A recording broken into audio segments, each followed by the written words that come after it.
Ala Mochanda, KTN News.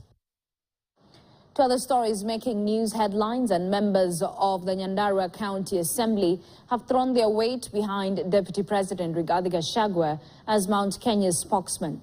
The MCAs dismissed those pushing for Interior Cabinet Secretary Professor Kithure Kindiki to be Mount Kenya link to the executive.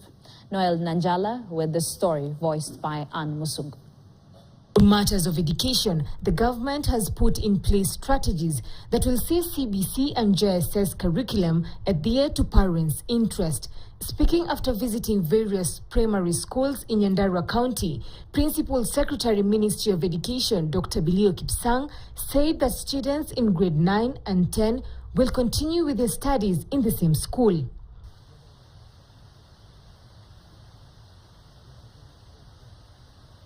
Multi-agency team were out last week and this week doing inspections to make sure that we are ready for our children in January.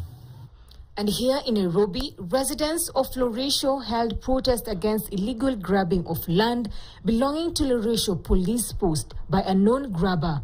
The land grabber has left some families in police officers displaced from their homes. Whoever owns this land, is anybody claims to own this land, let him come openly and face the community. Atuambie na atuonyeshe hiyo stakabadhi. Kama anataka kuchenga, aweke bodi hapo tuchua anachenga nini. Aweke publish, ili kila mtu anasoma. Hiyo ni sheria. Na kama hatafanya hivyo, sisi tunajua huyo ni mkora, hatutamkubali hakuja hapa. Meanwhile, it's a boost for Kenya as it's set to be represented by students from Brookhurst International School to compete in global round for a World Scholar Cup after dominating performance in Nairobi round earlier this year. According to organizer, the students showed dominance in the country by having some of the students picked to represent not just in the region but the country during the tournament slated for Yale University.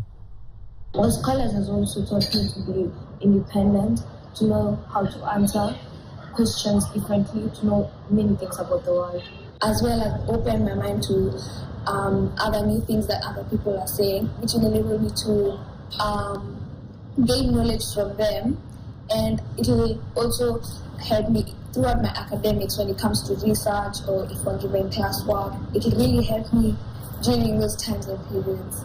Members of County Assembly from Nyandarua County, led by Mwangi Nyaga, have distanced themselves from a meeting that was held in Murang'a where Kindiki was endorsed. They said Gachagua remains Mount Kenya's kingpin because he has been in the forefront of championing Mount Kenya's interest. In fact, those press conferences, those declarations mean nothing. In fact, they are hardening the ground.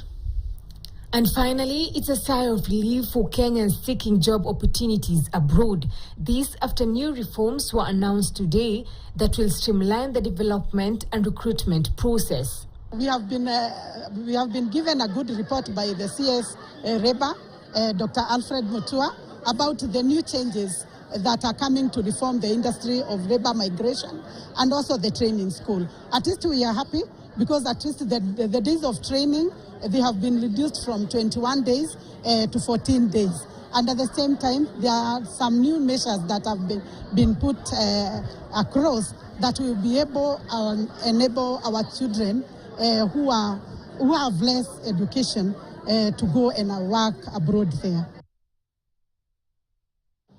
The media industry has been hailed for good work during